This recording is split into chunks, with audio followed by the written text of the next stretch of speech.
Welcome to 365 Christian Men, where every day we aim to inspire and encourage with real-life stories about men. March 1st. John Quincy Adams. Adams was a man of integrity, with his mind made up to use whatever skills and talents he had to serve the country that he loved. One evening, early in 1821, a certain politician visited Adams and let him know that he was being considered as a candidate for the presidency. To one thing, however, I had made up my mind, Adams said. I would take no one step to advance or promote pretensions to the presidency. If that office was to be the prize of cabal and intrigue, of purchasing newspapers, bribing by appointments, or bargaining for foreign missions, I had no ticket in that lottery. I will devote none of my time to devising laws to increase my own patronage and multiply canvassers in my favor. Of course, he did become the 6th President of the United States. And that prestigious office didn't change him. He refused to play politics and make deals. Today's story tells how that went. On this date, in 1841, 12 years after he left the presidency, Adams persuaded the U.S. Supreme Court to free wrongly imprisoned men who had been kidnapped and forced into slavery. Even when it appears we are defeated, God still has a plan. When John Quincy Adams was elected President of the United States, he believed he had reached the pinnacle of his career because his single-minded goal was to serve his country. But on every proposal, he battled Congress to pass even a portion of it. They refused to support anything he wanted to do, and they brought the government to a halt.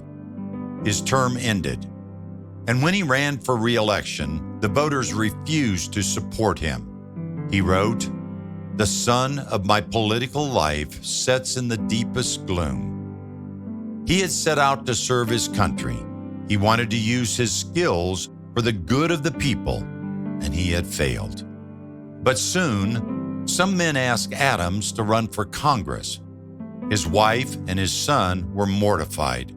They wanted no more public humiliation, but Adams saw only an opportunity to serve his nation. He accepted the call on 2 conditions. He would not affiliate with any political party, and he would run without campaigning. If the people wanted him to serve, they would elect him. And they did. 9 consecutive times, 18 years in the House of Representatives. Romans 8:28 tells us, "And we know that God causes all things to work together for good to those who love God, to those who are called according to his purpose."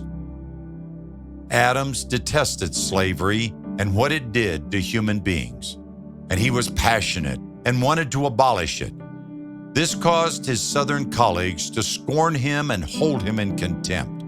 Instead of assigning him to foreign affairs, in which he had extensive experience, they put him on the Committee of Manufacturers, a subject he knew very little about.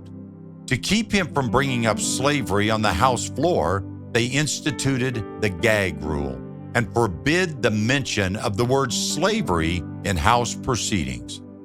But Adams had purposed to serve his country, and he wasn't going to let his opponents stop him. He learned the House rules and circumvented the gag rule. Into the House record, he read citizens' petitions for the abolition. He read them constantly. He read them loudly over his opponents' loud protest. Adams investigated manufacturing issues until he discovered the economic tie between cotton manufacturing and slavery, and he used that to strike a blow against slavery. After years of battling slavery, 74-year-old Adams argued before the Supreme Court for the acquittal and freedom of kidnapped Africans who had mutinied while aboard the slave ship Amistad. Summoning all his mastery of language and law, combined with his firm belief that slavery was a sin before the sight of God. His impassioned speech persuaded the justices to his point of view, a majority of whom were slaveholders themselves. The Africans were returned to their native land, free. In the Amistad case, Adams told the justices that his hope for each of them was that they would, in his words, be received at the portals of the next life with the approving sentence, "Well done, good and faithful servant. Enter thou into the joy of the Lord." Multiple times in God's Word, we are told what Satan means for harm, God can turn to good.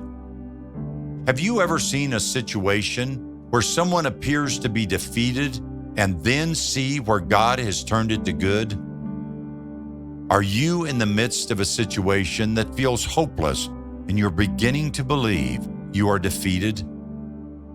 Are you willing to believe God still has a plan? Are you ready to pray and trust God for His plan for your life? Even when it appears we are defeated, God still has a plan.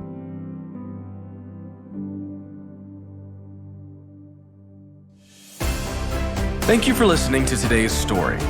Every day of the year, our hope is to inspire you with real-life stories of faithful men who have gone before us. Hebrews 12:1 says, "Therefore, since we are surrounded by so great a cloud of witnesses, let us lay aside every weight and the sin that so easily ensnares us. Let us run with endurance the race that is set before us." Join us tomorrow for another story at 365christianmen.com.